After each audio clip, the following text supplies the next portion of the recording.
এটা ছিল আমার কালকের ব্লগ। কালকের দিনটা আমার কাছে খুব স্পেশাল। রিপাবলিক ডে বলে নয়, কালকের দিনে আমি আমার নিজের আজাদী নিয়েছিলাম তাই। সো হাই, আসসালামু আলাইকুম, সবাই কেমন আছো? আশা করছি ভালো থাকবে। আমরাও অনেক দিন শরীর খারাপের পর ইনশাল্লাহ এখন একটু ভালো আছি। কদিন শরীর খারাপ আর ব্যস্ততার জন্য আমি ব্লগ ভিডিও দিতে পারিনি। এখন থেকে রোজই দেবো ভাবছি। কিন্তু কালকের দিনটা খুব স্পেশাল ছিল, যে দিনটায় আমি নিজের আজাদী নিজেই কেড়ে নিয়েছিলাম।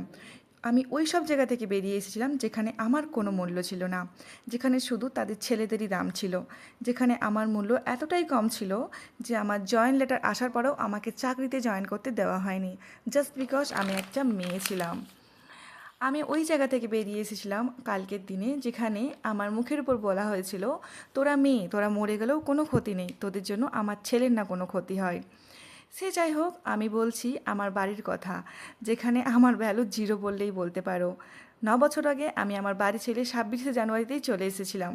বিশ্বাস করো, এই দিনটা নিয়ে আমার আজ পর্যন্ত কোনো দিনও 1 সেকেন্ডের জন্য রিগ্রেট ফিল করি না যে আমি কেন বাড়ি ছেড়ে চলে এসেছি। বরঞ্চ আই এম হ্যাপি যে আমি ওই দিনটা আমার বাড়ি ছেড়ে চলে এসেছি, বিকজ আমি নিজের প্রতি নিজেকে এইভাবেই ভালোবাসা দেখাতে পেরেছি। আমার মনে হয় প্রত্যেকটা মানুষকেই নিজেকে এভাবে ভালোবাসা দরকার। যেখানে আমার মূল্য নেই সেখানে আমি নেই। এটাই হচ্ছে আমার ভালো থাকার, আমার নিজেকে ভালোবাসার একটা মূলনীতি। তবে দেখা হবে আবার। আজ এতটা পর্যন্ত। তোমার আমার ভিডিওগুলো কেমন লাগলো অবশ্যই জানিও কমেন্টে।